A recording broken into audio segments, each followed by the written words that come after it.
I'm very excited to have Thao Littler on with us today. She's an expert in customer stories.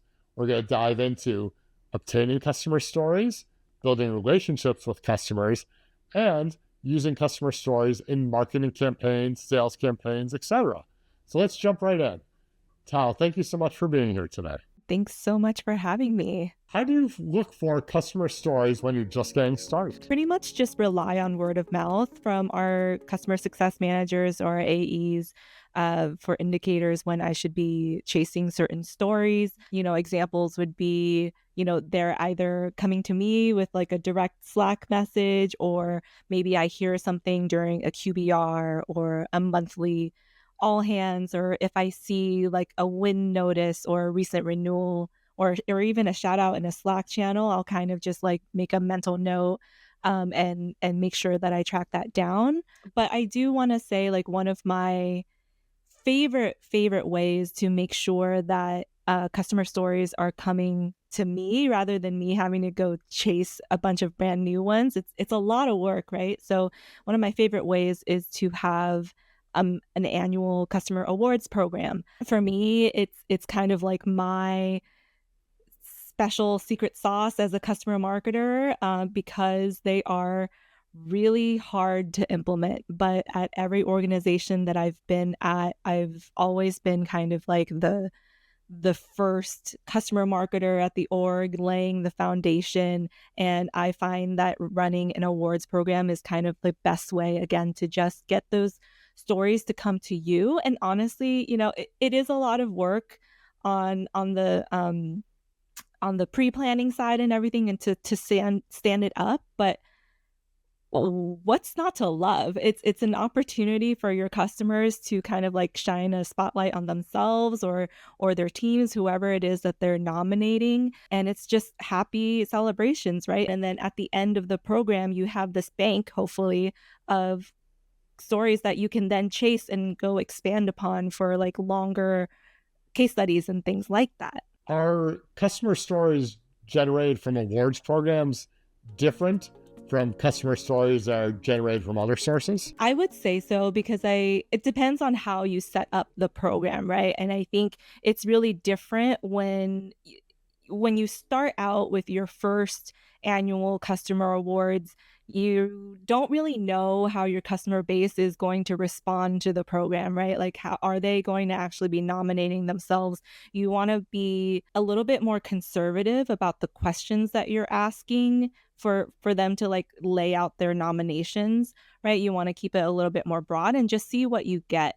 But I think as you're able to evolve your program, you can ask more pointed questions, like, what business KPIs are you meeting or improving because of our solution? Or like, what success metrics do you have to share? And I think in that way, the stories that you're getting on the front end from your customers are going to be so much stronger, more ROI driven, more detailed, right out the gate. Do you try and partner with different internal teams to obtain customer stories? A customer marketing role is inherent. It inherently cannot be siloed. You do have to go out and partner with other teams, especially when you've just joined an organization, because when you get there, it's like, how do you start to establish relationships with your customers? My favorite way to do this is, whenever I join a team, is to start building those relationships with my counterparts on the customer success side. So those CSMs, I'm trying to be their best friends, right? To open up a two-way conversation with them, and a strong relationship with them, and also with sales reps, because they often hold the relationship with that customer, with our customer base as well. Making sure that I can be plugged into all of these conversations that are happening, all of these cross-functional team meetings that are happening when we start to hear, win stories being shared out. So like a sales QBR is something I always stay plugged into. I also partner really closely with our product team. I want to make sure, like, before a new feature is released or something, if there's a beta program going on, I want to know about what customers are participating in that beta program, because I already know at the last second before we go to launch, they're going to be looking for customer quotes. And how do you balance customer stories from companies with well-known logos with smaller customers who may have more unique stories? Yeah, I think at crunch time, it's kind of a unique scenario, right? So crunch time makes software for restaurant operators, but our ICP are like the multi-unit franchises, the big franchises of the world. So we have like the Cavas, the Chipotles, the McDonald's of the world, like these really big brands. But we also service, smaller franchisees who may have just a handful of locations or like less than 50 locations as well, and they're not necessarily a part of like the Kava corporate team or the Jersey Mike's corporate team, but they're their own entity. And so I think as every customer marketer kind of struggles with trying to get like legal approval, obviously big logos can boost your brand credibility, but the smaller logos or smaller customers can often move faster and like are usually more willing to speak more candidly, right? So I think I start to think about the stories purpose. I don't want to be chasing a story just to chase a story, right? I want to make sure that I'm able to zoom out, that I can look at our org wide OKRs and our goals and look at, what it is, the stories I should be chasing in line with that. And then it kind of trickles down to the marketing team's goals and OKRs too. What are the upcoming campaigns that are happening later this year that I can plug stories into that we may not have quotes or anything for yet? And that kind of informs me on where to be chasing, because when we have such a large portfolio of customers, it's hard. We need that guidance, right? And we need to get really targeted in what we're trying to do. I also think it really depends on your current volume of customer stories and like the gaps that you have, right? Like if you are a new customer marketer coming into an organization and your whole job is to build up the customer stories library, you kind of do want to do like a spray and pray kind of approach and try to get as many things as possible.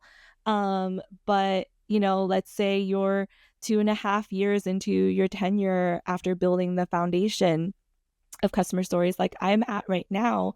Now you kind of have the privilege of being very targeted in your approach and being very intentional about whether or not we can go towards a big logo or a smaller customer. It just depends on the use case. Do you have an example of a campaign where you were looking for a specific type of story and how you were able to find that? About a year ago, we started making ABM a really big priority on our marketing team. And so when we were brainstorming all of the different, ABM segments that we could go after, a huge one was the opportunity to target customers or prospects in the beverage space. So again, my ICP is like the multi-unit franchises, but you usually think of, quick service restaurants like Carl's Jr. or McDonald's or whatever, and you forget about all of the beverage chains that are out there too, right? Like the Dunkins of the world or like the Starbucks of the world.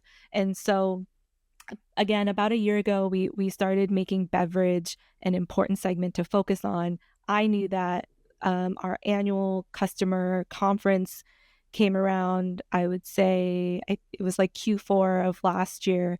I started making friends with as many beverage customers as possible during that conference.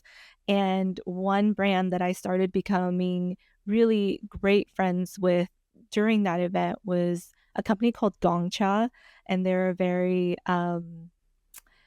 trendy and really popular boba tea brand that's like expanding really widely across the US. They're based out of Taiwan.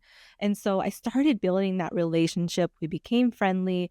I introduced the idea of an on-site video, which is so hard to book when you're dealing with customers like mine. And so they didn't seem they you know they weren't like immediately, yes, let's do it, but they didn't seen the opposite of that either. So I just kept in touch for a few months, building and nurturing that relationship.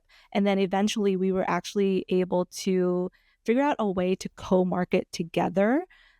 I found out that Gongcha was going through a big remodeling project, like a cafe remodeling project for the following year. And their first store to go through that remodeling was in Times Square in New York City. And so I was like, let's kill two birds with one stone. Let us come and film an on-site. We can show off your gorgeous remodel. We can talk about all of the successes that we've experienced together. And what happening was we lined up four different personas or roles to interview. So we got 4 1-hour interviews for case studies from that.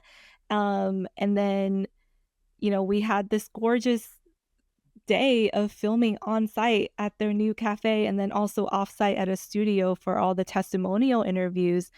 And from that one project, that one day of filming, we got this amazing main overview video. We've got 4 separate testimonial interviews. We have countless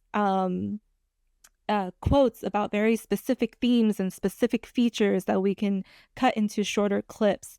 And, ahead of the actual production day, I worked so closely across like 6 different teams, both internally and externally, to make sure that we were going to be surfacing up themes and topics that are relevant to all parties, right? And so from that one production, from that one relationship, we're getting countless pieces of content that can now be fed into not just that ABM program that we're talking about, but so many other things. And it's going to be able to fuel our content pipeline for at least like 4 to 6 months coming up now. And it's something that I'm so proud of. And I can't wait to do more projects like this moving forward.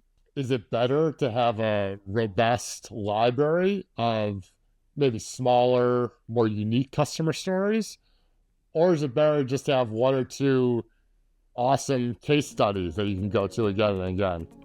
It depends on what you already have, because I think when you're starting from scratch, it's way more important to just have those couple of strong, heavy hitter customer content pieces that people can keep sharing out.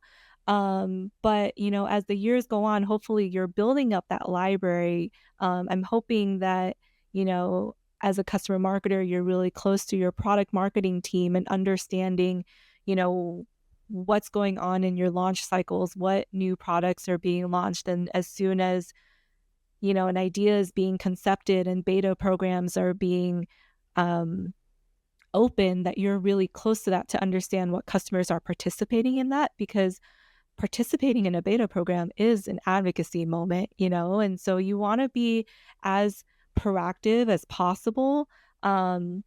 It also depends on your company's product suite. If you only have one product, I think a handful of strong, heavy hitting stories will do in the interim while you go out and chase a more robust library of stories.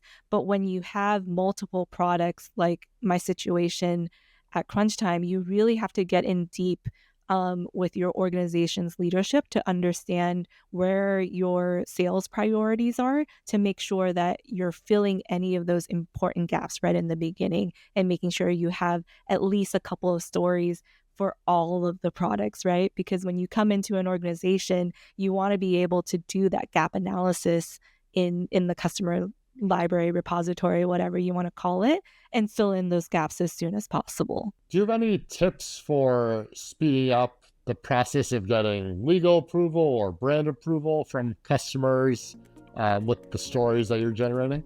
It's hard, right? With big logos, especially. Getting buy-in early is really huge. I try to make it easier for my customers by drafting the materials for them, giving them clear options, like making sure they know what's editable, what's final, really setting those expectations. ahead of time before we even get into a case study interview, because I can't tell you how many times in like the early stages of my career will conduct the case study interview, and then I'll send them a draft for review and they're like, wait, where is this going to be used? So setting that expectation up front that we're going to be using this for our marketing materials, for our campaigns, for internal usage, for external usage. So that way they can get clearance from their legal team ahead of time. It's going to save you so much more time on the back end. I always clarify that they will be able to fully review anything before any piece of it is published. And I try to build that trust ahead of time.